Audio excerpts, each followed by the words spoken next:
allure of raw talent and courage, a life's mission begins. You can experience it as Samus in Metroid Zero Mission, her first adventure as an intergalactic bounty hunter. Rated E for everyone. Hey everyone, welcome to my journey through Metroid. And this time around we're taking a look at Metroid Zero Mission. Now, we're going a little out of order here, but I really feel that we should just get this one knocked out of the way so we don't have to revisit the first mission all over again, like down the line. And I also think that this is going to work because this is one of the only games of the entire franchise that I think my brother and I didn't ever really discuss. And I'm not even really sure that he ever finished playing it. I don't really know for sure, to be honest. I can only speculate. But I know he had experience with it. It's one that never came up in general conversation between us in all the years. So this is really going to be more of a straight comparison video. I think I've just wanted to get this one knocked out so that I could compare it. Since the NES version is very fresh for us, yeah, I think it would be best. And then move on. We can move on back into the correct order of games. Plus, I was really excited to jump into this one. Like I said, it's going to be a comparison video, and let's go right into the main comparison. The improvements between this game and the NES version. Now, there's some really good improvements here, and I think we'll go over some of them. Biggest thing for me is I really, really like how they did the environments in this one. I mean, obviously, very limited in the NES version of how they were able to really, push everything through that system. And so it leaves a little bit to the imagination. I mean, obviously a lot of NES games had to be that way. But the one thing that I really liked here was the environments. I think the backgrounds, I think the way everything's designed, like not just Samus, not just the characters, the enemies, the backgrounds, the areas that she goes into, I think they really helped the world building of that first mission, that first game, and it really, really enhances like the total experience. At least it did for me. It helped my immersion in the game. So that was a huge, huge highlight for me, was just all these different levels and all these different areas that you go into on Zebes. Just the way they were designed for Zero Mission were just well done. I think that was a huge improvement. So that one is a big plus for me. I think also going into more improvements, I think like gameplay wise, the button layout helps streamline the gameplay. I feel like with the shoulder buttons being integrated for buttons and stuff, that was really helpful. I think that was really well done. I think they really took advantage of the button layout for the advance, or at least having more buttons at your disposal was really a big plus for me. And the inputs themselves kind of feel smoother. I think the game moves a little smoother and everything. I mean, obviously that's going to happen with how much more advanced the GBA is compared to, the NES. So I think that was going to be a big step up anyway, but it just feels more like future Metroid games to come. So I think that was a big plus that was really helping it out as well. Now, going back to level design, I think it's a bit more straightforward here.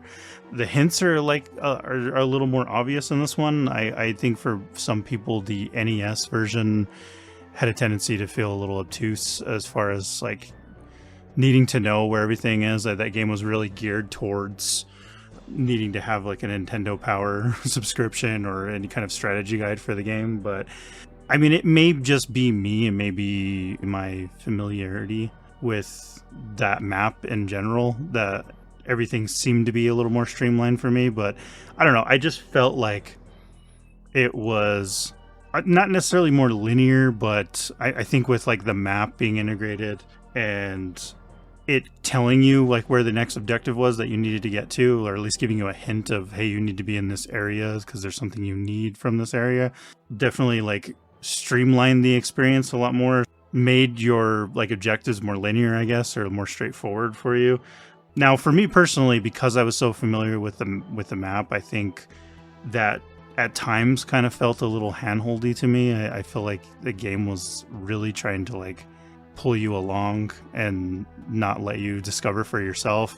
Now, I don't think that was like overdone or anything, but at least because I'm someone who's knew what I was getting into and knew where everything was, like it felt like the game was trying to keep me on a leash a little too much, and so that was a little bit of a downside to me. I just felt like, I wanted the game to let me do what I wanted to do, which, I don't think it's egregious or anything. So I just think that, like, with the hints and stuff like that, it's like, I get it. It helps for anybody that's experiencing Samus's first mission for the first time. I think obviously that it's probably set up really, really well for you, but I can see it being, for experienced players, being feeling like a little bit too much. But yeah, it wasn't bad.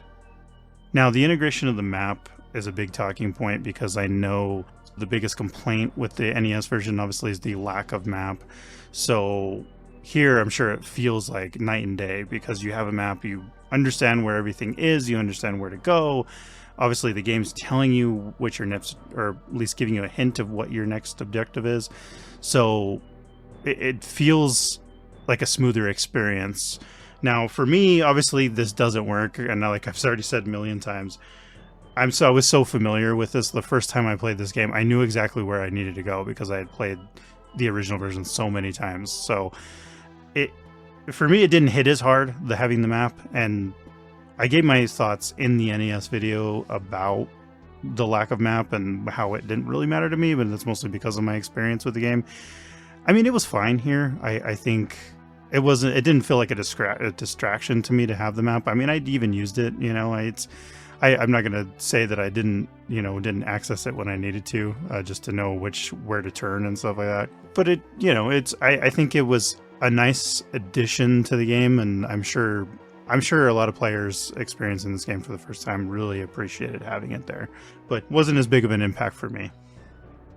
Now, another big talking point, I think, is the bosses. I did complain in my NES video that the bosses in this game were way too easy and a little too, I guess, straightforward. I mean, it was really just point and shoot until they're dead, and they weren't really well done. They felt like rushed, or just not completed in the original game. Like, almost like they just threw a couple sprites in there. They already had the design for the battle, but just threw the sprites in there, and the sprites weren't big enough. It was just, there was limitations. I mean, I can see maybe they just ran into some issues there development-wise, why they couldn't do what they wanted with the original game.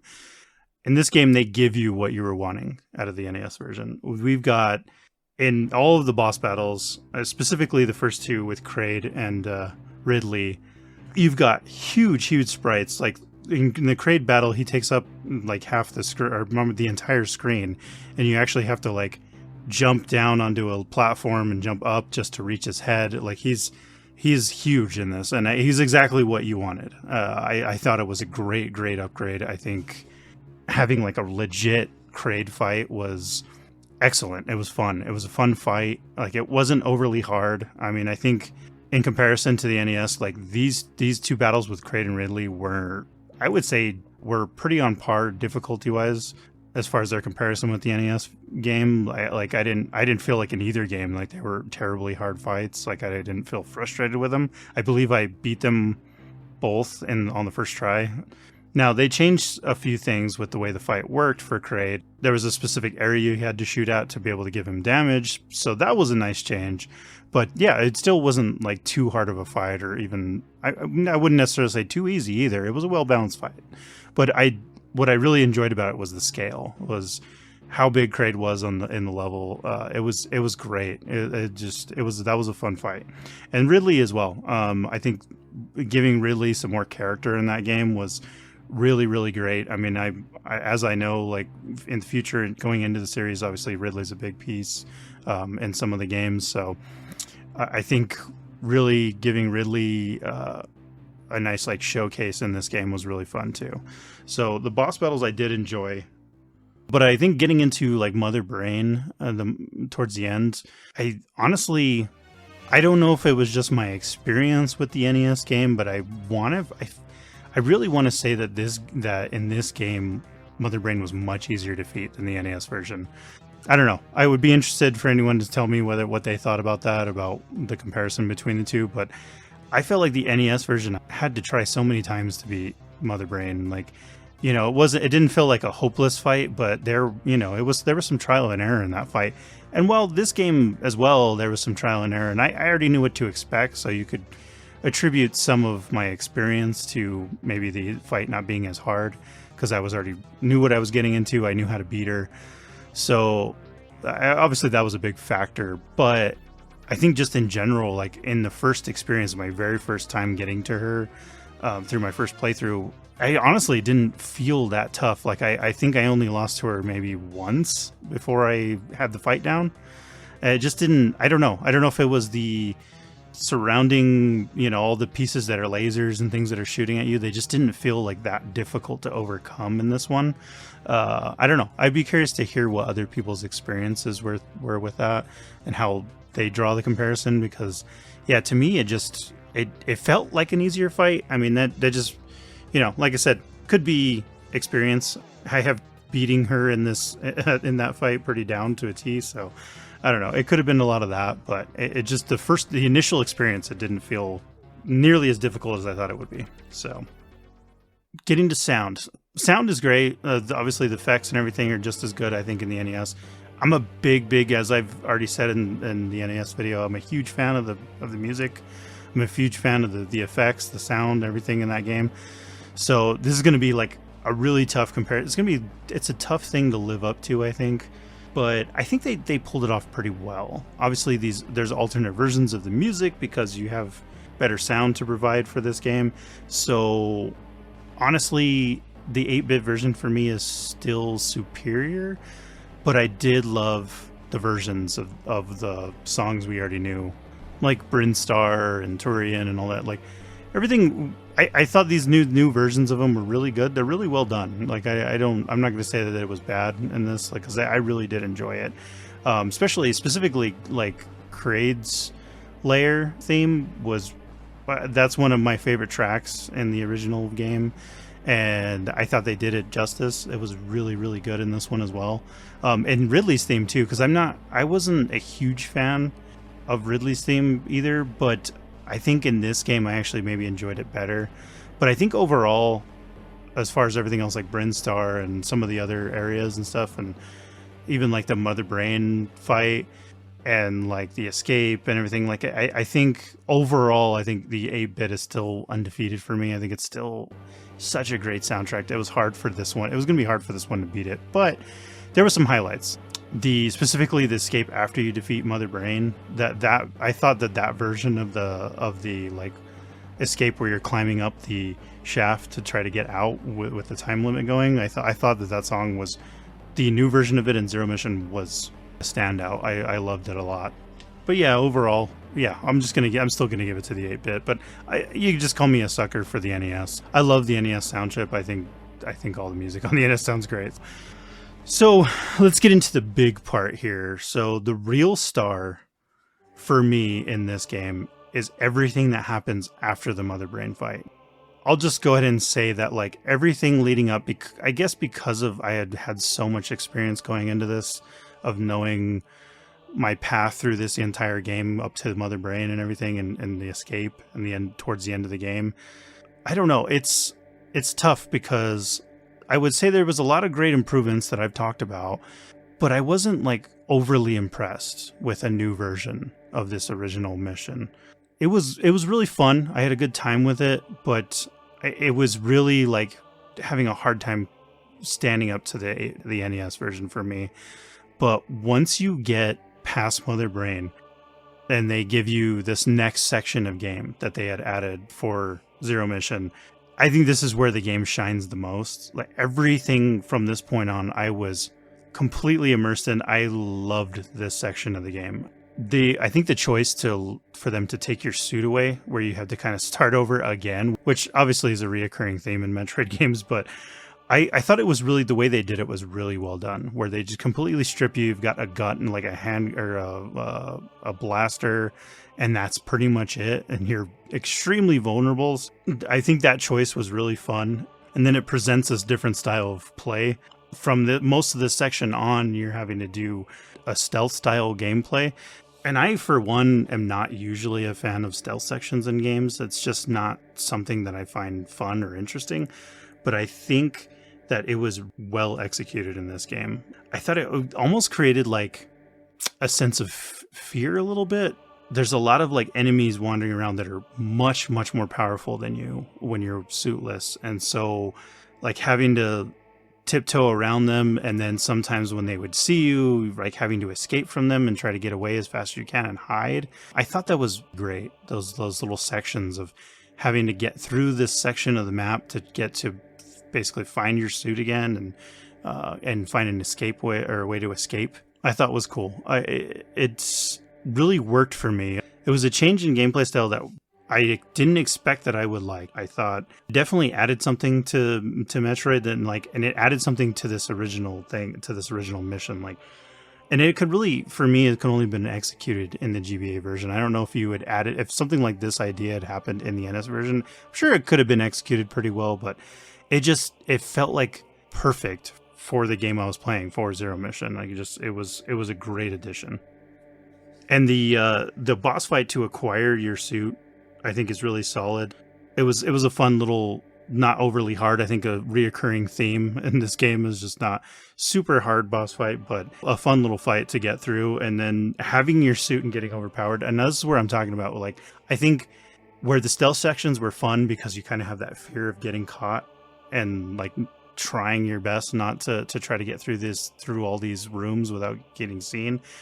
Once you get the suit and you're completely overpowered compared to all these enemies, and you can just blast your way right through them, like it's great because this whole section of the game gives you the best of both worlds. You got that underpowered part where you're afraid to fight, and then once you have your suit and you can just blast right through everybody, like it didn't feel like a waste that you got your suit. And like now it's like you felt like you had the freedom to just wander through this map because you had your suit. So it was really well designed. I loved this whole area.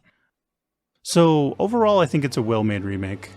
Maybe even like a little bit of an underrated game in the series, because it seems like one that most people don't talk about. I think when it comes to this era in the franchise's life, a lot of people point more towards Fusion, which we'll get to obviously, and I'm sure it's a great game. So I'm excited for that one whenever we do get to it. But I think this one definitely deserves some credit for making that first mission fun again, and I think for a good chunk of the game it really stayed close to the original and stayed loyal to it, but with the addition of the new area definitely created something for itself to make it memorable, and I definitely think it's underrated.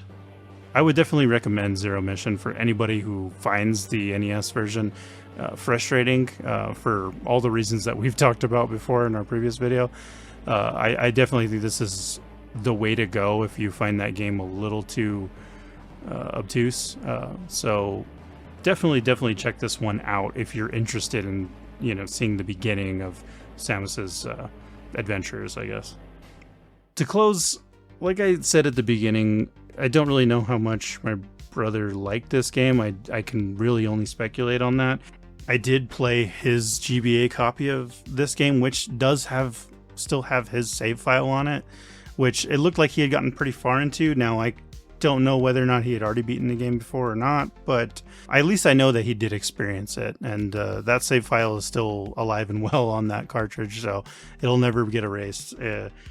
I think for how much he loved the original NES version, and I'm sure all the great memories he had of it, the only thing I can really say is that maybe you would have seen it the same way I saw it, where the nostalgia kind of carries the 8-bit version for me.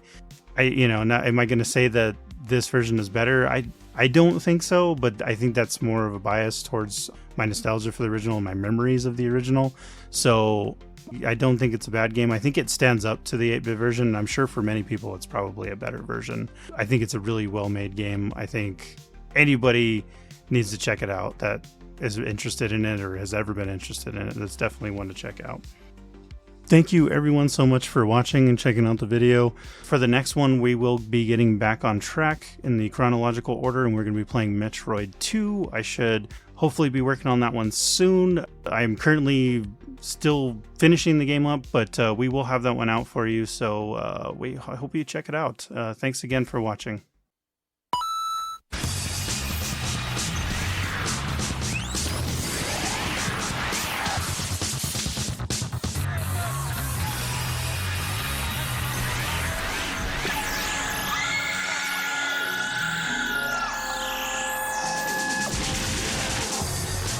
彼女に襲いかかる最悪のシナリオ、破壊と脱出2つの試練。